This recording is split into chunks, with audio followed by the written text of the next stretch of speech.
সরকারি চাকরিজীবীদের বেতন বাড়ছে শুনে কি আপনি ভাবছেন এটা শুধু তাদের ব্যক্তিগত বিষয়? ভুল ভাবছেন। এই নতুন পে স্কেল আপনার মাসিক বাজারের লিস্ট ও পকেটের উপর এমন এক আঘাত হানতে পারে যা আপনি কল্পনাও করেননি। বেতন না বাড়লেও কেন আপনাকে চড়া দামের ঘানি টানতে হতে পারে? কারা হতে চাচ্ছেন এই বিশাল সিদ্ধান্তের আড়ালে থাকা সবচেয়ে বড় ক্ষতিগ্রস্ত? এই তেতো সত্যটি জানতে ভিডিওটি শেষ পর্যন্ত দেখুন। নতুন পে স্কেল ঘোষণা হওয়া মানেই এক বিশাল সংখ্যক মানুষের জন্য খুশির বার্তা, কিন্তু অর্থনীতির প্রতিটি মুদ্রারই একটি উল্টো পিঠ থাকে। সরকারি কর্মচারীদের পকেটে যখন বাড়তি টাকা আসে তখন পুরো দেশে এর একটি চেইন রিঅ্যাকশন শুরু হয়। দুঃখজনক হলেও সত্য, এই প্রক্রিয়ায় সমাজের একটি বড় অংশ কোনো সুবিধা পাওয়া তো দূরের কথা, বরং নতুন করে আর্থিক সংকটে পড়ে যান। আজ আমরা আলোচনা করব নতুন পে স্কেলে কারা সবচেয়ে বেশি ক্ষতিগ্রস্ত হতে পারে। ক্ষতিগ্রস্তদের তালিকায় সবার উপরে নাম থাকবে বেসরকারি চাকরিজীবীদের। দেশে বেসরকারি খাতে কাজ করা মানুষের সংখ্যা সরকারি খাতের চেয়ে কয়েক গুণ বেশি। যখন সরকারি পে স্কেল বাড়ে, বাজারে তার প্রভাবে জিনিসের দামও বাড়ে, কিন্তু বেসরকারি কোম্পানিগুলো হুট করে বেতন বাড়ায় না। ফলে আয়ের সাথে ব্যয়ের অসঙ্গতি এই মানুষগুলোকে দিশেহারা করে তোলে। তাদের জীবনযাত্রার মান রাতারাতি কমে যায়। যারা ছোটখাটো ব্যবসা করেন বা যাদের মাসিক আয় নির্দিষ্ট, তারা এই সময়ে সবচেয়ে বড় ধাক্কাটি খান।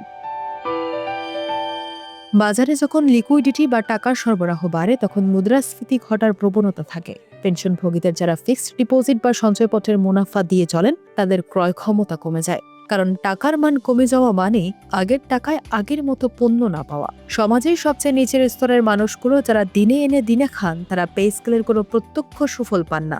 কিন্তু বাজারের সিন্ডিকেট যখন চাল, ডাল, তেলের দাম বাড়িয়ে দেয়, তখন তাদের থালায় খাবারের পরিমাণ কমে যায়।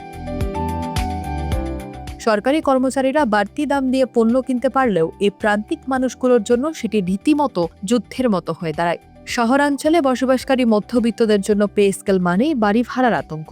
অনেক বাড়িওয়ালারা পে স্কেল ঘোষণার সাথে সাথেই বাড়ি ভাড়া বাড়িয়ে দেন। তাদের যুক্তি থাকে, সরকারি কর্মচারীদের তো বাড়ি ভাড়া ভাতা বেড়েছে। কিন্তু একই বাড়িতে থাকা বেসরকারি চাকরিজীবী বা শিক্ষার্থীর পকেটে 1 টাকাও না বাড়লে তাদের বাড়তি ভাড়া গুনতে হয়। এই বৈষম্য তাদের মানসিক ও আর্থিক স্বাস্থ্যের উপর মারাত্মক প্রভাব ফেলে। পে স্কেলের প্রভাবে যখন পরিবহন খরচ ও পণ্যের দাম বেড়ে যায়, তার ঢেউ গ্রামের ছোট হাট বাজারেও গিয়ে লাগে।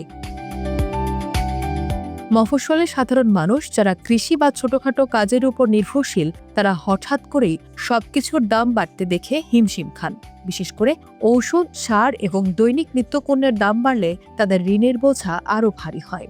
নতুন ছোট ব্যবসায়ীদের জন্য এটি একটি কঠিন সময়। বেতন বাড়ার অজুহাতে যদি দোকান ভাড়া বা কর্মচারী খরচ বেড়ে যায়, তবে তাদের ব্যবসার লাভ কমে যায়। পুঁজি কম থাকায় তারা এই ধাক্কা সামাল দিতে পারে না।